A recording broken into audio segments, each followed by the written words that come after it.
next topic is different types of loads.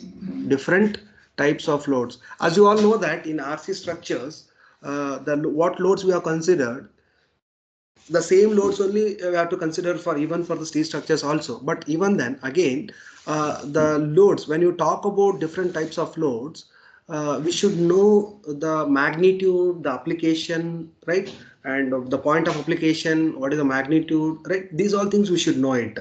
So first, initially, as you know that the dead loads. So what is a dead load? Dead load is nothing but what?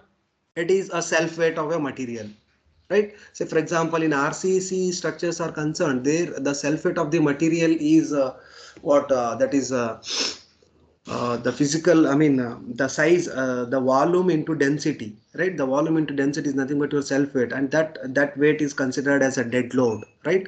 So again, when you are using a material, say for example, in yesterday we have discussed about certain shapes of a steel materials, right? I section, T section, channel section, right? And for that I section and channel, any section if you take, so that individual element or individual section is having a certain self weight.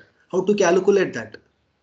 If you have a standard shape like a rectangle or a square or this thing, by directly area we know that that is a b into d area, and then next multiplied with a length you will get a volume, and then you will get a multiplied with the density you will get a volume. But when you talk about the different shapes of steel, that is I section, L section, angle section, channel section, right, and then T section. And for these things you should calculate the area and the center of gravity, and then multiplied with the length you will get a volume, right? So here it is somewhat some mathematical part is involved in calculating the self weight of the particular material, right? So especially in steel we are using these kind of shapes, so it is somewhat quite difficult to calculate this thing. But if you are thorough with the basics of mathematics, then you can easily calculate this dead load, that is self weight of a any member, either I section or L section or channel section or T section or any type, or a built up section, that is combination of two I sections, right? So these are the different shapes of sections. For these sections you have to calculate dead load. And as far as dead load is concerned, what is the code to be referred? Because in that code it tells you about the self weight of the particular material. Similarly, just now we have discussed the density of a steel is 7850 kg per meter cube. Likewise, not only the steel, there are many other materials, copper, aluminium, some other material, right? Except different material. For those materials, so it is having individual self weight, right? And that self weight we are getting in the code book. We are available with the self weight of the materials. We are available with the in the code book, that is IS 875. Yes, please tell me. IS 875 part 1. Correct, huh? Yes, please. Yes, sir. Yes, sir. Okay. IS 875. IS 875 part 1. 2008 or so. 1987. Okay. IS 875 1987 part 1. Similarly, impact loads. Impact loads are nothing but a kind of a live load, actually, right? There is a sudden application of loads, right? So that is called as a impact loads. Even this impact loads is nothing but, we can say the other word is that is a live load, imposed live load, right? And as far as live loads is concerned, what is the code? IS 875 part 2, right? Again, for live load it depends on the type of building, right? It depends whether it is a residential building or commercial building, whether is it a high rise building or industrial structure or any other roof trusses and all, right? So as far as this thing is concerned, we have to refer a code called IS 875 part 2, right? Similarly, wind loads, right? So have we considered any wind load in RC structures? And you tell me first of all what exactly the wind load, how to consider. Yes, please. No. Wind load. Did we consider any wind load in RC structures? I mean, while designing the structural element of RC structure? No, we are not considered. Why? Again, it depends on wind load to be considered in under what circumstances, in what parameters. Height of building, sir. Height of the building. Yes, it depends on the major part is height of the building. Yes, correct. Next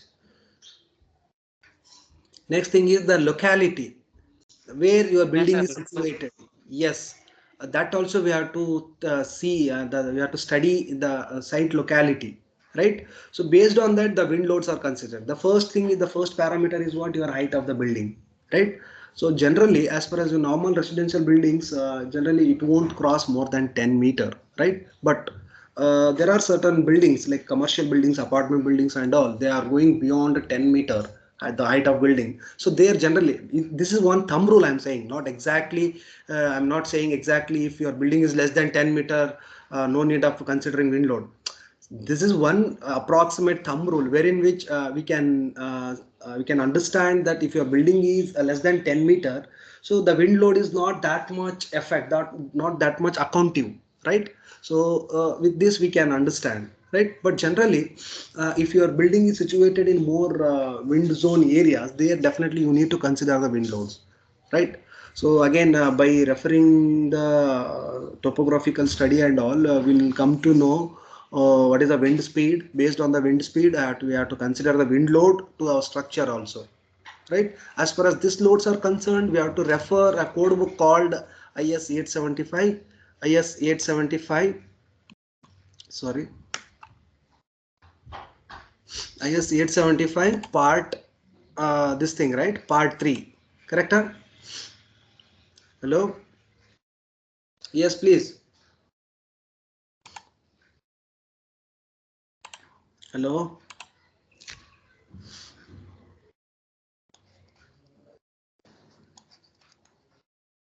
Fine. Next, coming to the earthquake loads. Did we consider any earthquake loads in RC structures? No, Hello? sir. No.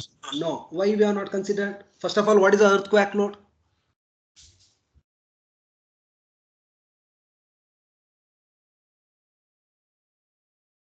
Earthquake load means what? Because you all know it is a general term. In studying, even in my subject only, while I am delivering the RC structure, there also I discussed about earthquake load. What exactly, how this load is acting to the structure. It is a type of accidental loads. Type of accidental, okay, but how it is acting to the building? Vibrations through the ground, right? Ground, a kind of a earthquake, seismic. If a sudden seismic comes or earthquake, so due to that there is a vibrations or shake in the below the ground level. So because of that, it directly affecting the your superstructure, what it is situated above the ground, right? So the vibrations. So this is very most dangerous load, right? Again, this loads to be considered based on whether your building is situated in the earthquake zone or not. Normally we know that all our areas are classified into 4 different categories, 4 different seismic zones. Do you all know this? That earlier there were only 5 zones, right? Zone 1, zone 2, zone 3, zone 4, zone 5, right? So zone 1 is completely safe, zone 2 is somewhat safe, zone 3 is quite a medium risk, zone 4 is risk, whereas zone 5 is very high risk. Zone 5, say for example, when you take Nepal, Japan, some other countries, northern countries and all, there you just take those areas are more prone to earthquake, right? And those structures are, say for example, the structures are designed majorly for earthquake loads. Even then, if you're designed for earthquake load, it doesn't mean that the structures will not collapse, even though it will collapse. But the thing is that to some extent, while the earthquake or the seismic load is coming to the structure, it will give you a warning in the form of a vibrations and all. So thereby, the people who are living in a particular structure, they will come to know the earthquake and the vibrations of your building, right? So that is what the earthquake load. And if you are not designed for earthquake loads, then what happens? Sudden collapse or sudden swaying or sliding, or we can say that overturning of your structure will take place. So that should not happen sudden. Always we are see, as a structural engineer, as a design engineer, or as a civil engineer, we should think of our structures should not collapse suddenly.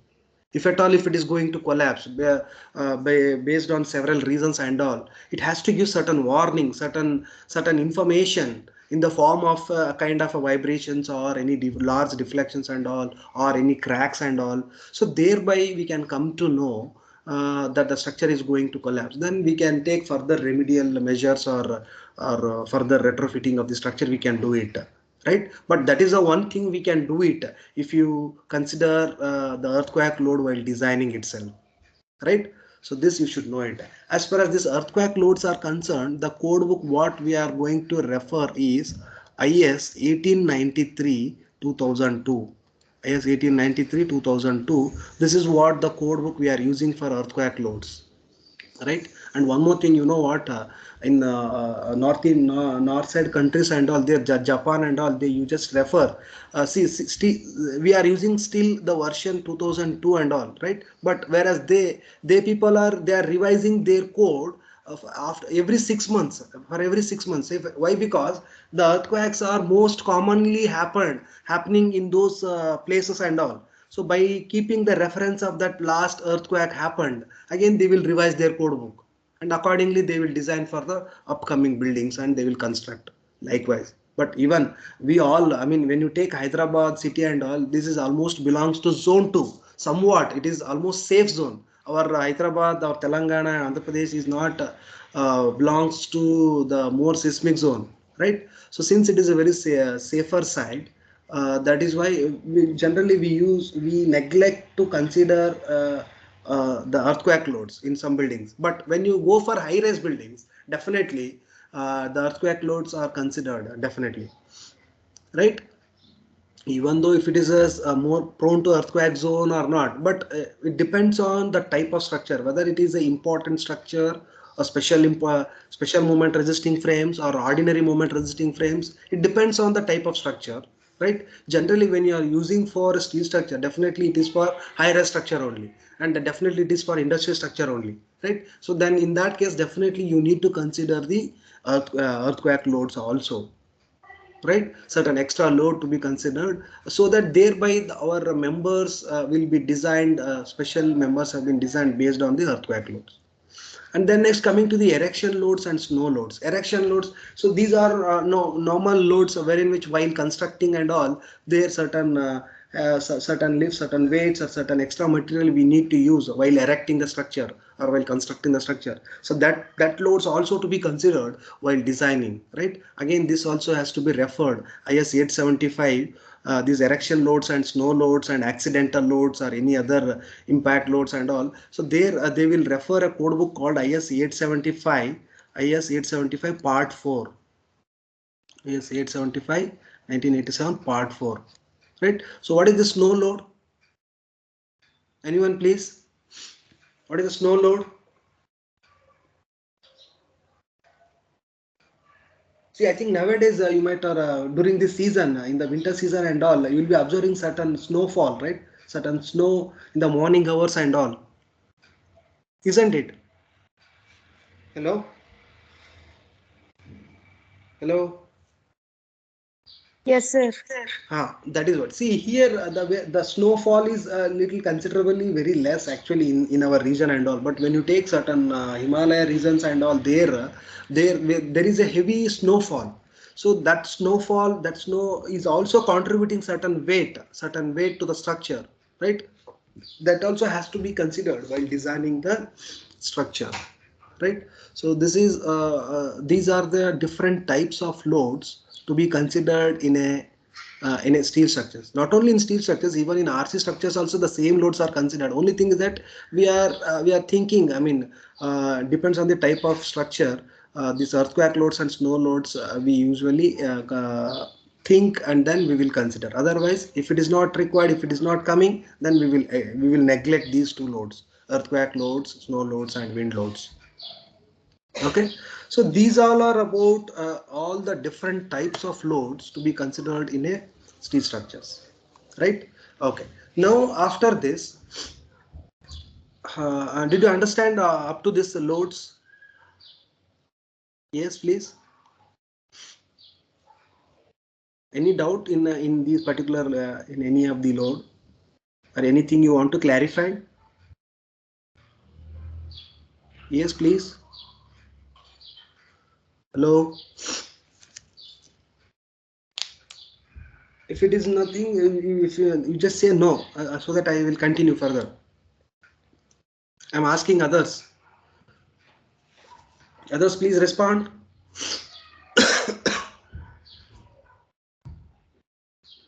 Hello. Am I audible?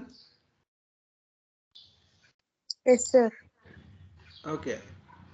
Others, what you are doing? Are you listening my class or not? I want you to talk. I want you to unmute and talk, please. Hemant, Revant, what you are doing? Are you all there? I will see, because my screen is at in the presentation mode. I cannot see who all are active in the class. Dilip Kumar, Bharat, Akash. Yes, please. Yes, sir. What is? Huh? I am listening, sir. Listening. Okay. Any doubts or anything you want to clarify? No, sir. Okay, fine.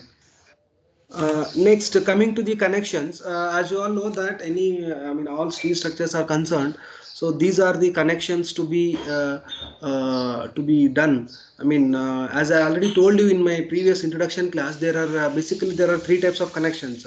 The one which is riveted connections, bolted connections, and welded connections, right? So nowadays these riveted connections are outdated. We are not at all using any riveted connections. We are using only bolted connections and welded connections. But before that, before discussing those connections, first of all, what exactly the connections? Is it necessary to do the connections in a steel structure? Yes, please. As far as RC structures are concerned, there it is not required any connections, external connection, because there we are casting simultaneously with a beam and a column. Thereby, we are achieving a rigidity during But the the slide construction. is not changeable.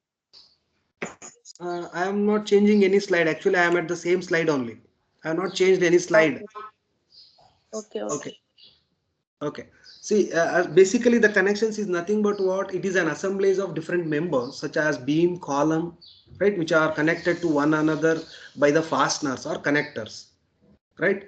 Especially in steel structures only we can see these type of connections, whereas in RC structures we cannot see. Why? Because there we are in the, I mean, along with the member itself, we are giving the connection from beam to column, and from slab to beam, and from column to footing, right?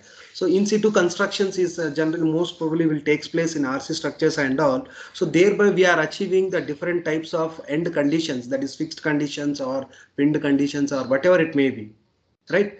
Can we see any pinned or hinged conditions in RC structures?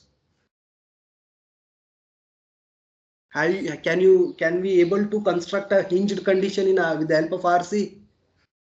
No, we cannot, because hinged is the condition is nothing but wherein which it will not allow any, yes, hinged condition.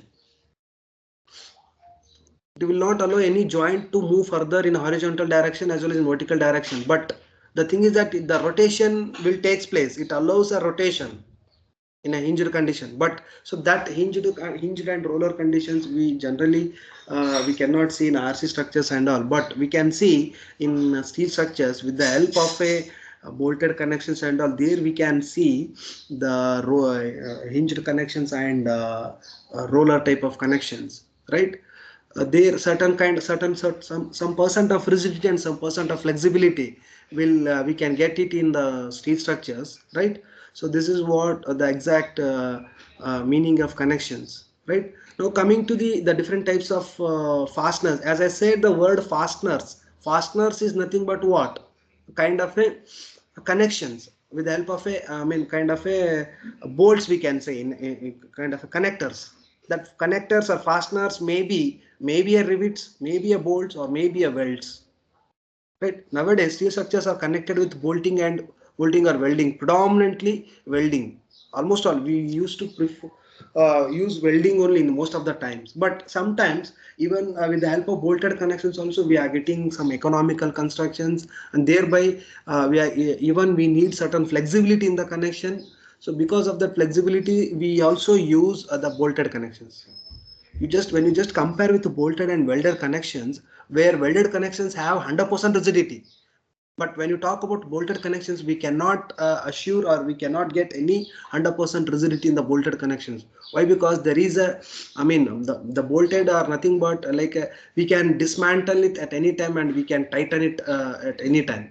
But by fitting and loosening of the connections with the help of a bolt, thereby we can get certain flexibility in the connection. So that is what actually the bolted connections, right? So now moving on to the next, can you see this slide, riveted connections? Yes, please. Can you see this riveted connections? Yes, sir. Okay.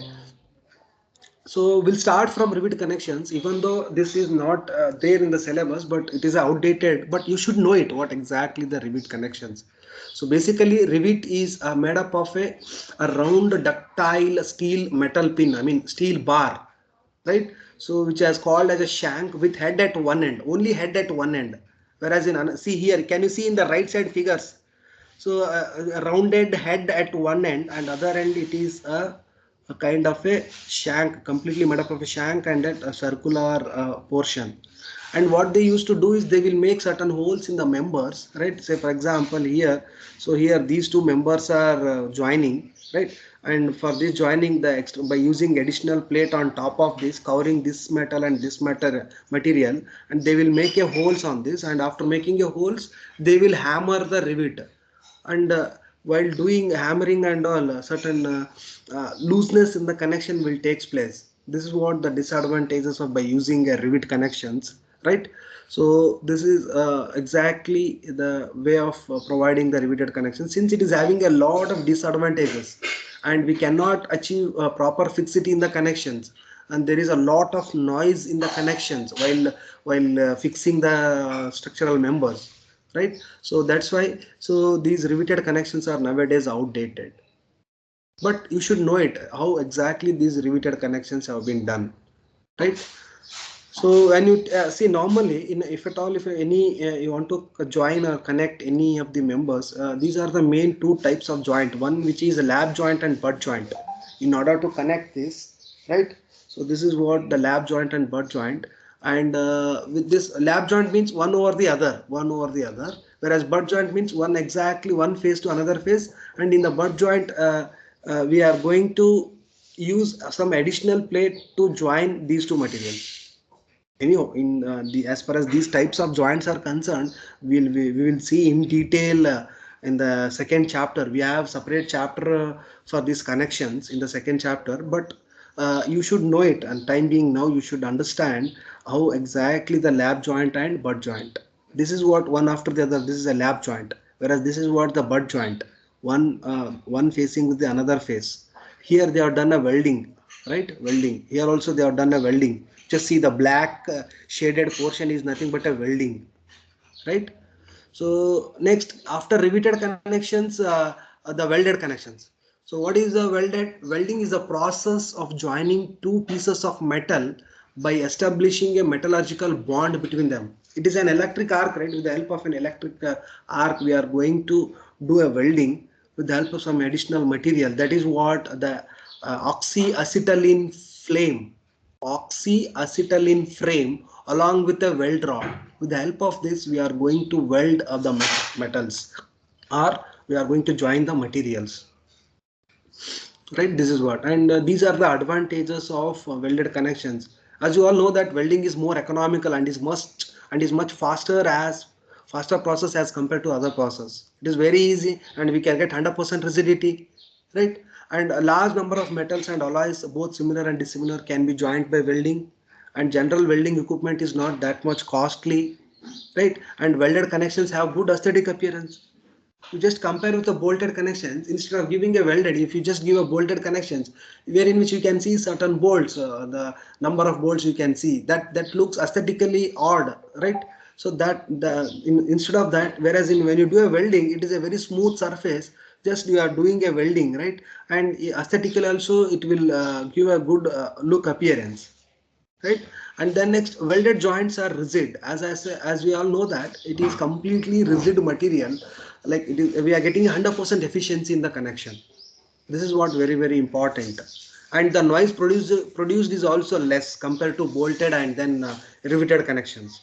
Whereas in riveted connections we used to hammer the rivet nuts, right? There we will be getting a certain noise in the structures while erecting. But in the welding, we are not getting any. I mean, that much noise we will not get, and the noise produced is very less in welded connections. And no no such difficulties, when you talk about bolted and riveted connections, we can see certain difficulties, but in welded, no difficulties. It's a very easy process. With the help of an additional material, electric arc, just we are joining the metal pieces by giving an electrical shock or electrical this thing. And also we can one thing we can say that by doing welded connections, we can say that it is a very airtight and watertight structures. See, our welded type of structures are nothing but like it won't allow even air also. You just imagine how much rigid it is and how much solid material it will produce with the help of a welded connections. But whereas in bolted, so we normally used to do a hole a certain extra compared to bolt diameter, right? Normally in order to connect two pieces with the help of a bolted connections, initially we need to create a hole, and if you create a hole exactly with the same size of bolt diameter, it is very difficult to tighten or make a proper connection in the structure by using bolted. Generally what we'll do is we used to keep frame a hole which is certain extra clearance, so that the bolt can easily go inside, and then with the help of a threads in the shank portion, so that we can tighten. But so that allows certain kind of a air and water in the connection. But whereas when you do a welding, it is completely airtight and watertight, complete 100% rigidity, right? Next, coming to the disadvantages, when you talk about the disadvantages of welded connections, due to uneven heating and cooling. See, generally we used to do a heating, right? We used to do a heating in welding. After doing certain heating, and it is allowed to cooling for a certain this thing. And due to by doing that process, so the members are likely to getting distort in the process of welding. This is one of the disadvantages while doing the welded. And these welded joints are very rigid in nature, kind of a brittle. And if any inspection of welded joints in the later stage, and this becomes very difficult and very expensive. It needs a non-destructive testing. If at all, if say for example, if you want to check the efficiency, the connection of the joint for the welding is done, for that it is a very difficult process, and it needs a very non-destructive testing equipments in order to check the strength in the connection or strength in the joint by welding connections. And also it requires very high skilled persons are required. Normal ordinary layman people cannot do it in an effective manner, right? So that's why, so these are all are the list of disadvantages for the welding connections are concerned, right? And this is what the types of welded joints and all this we will discuss in the coming chapter, because we have a detailed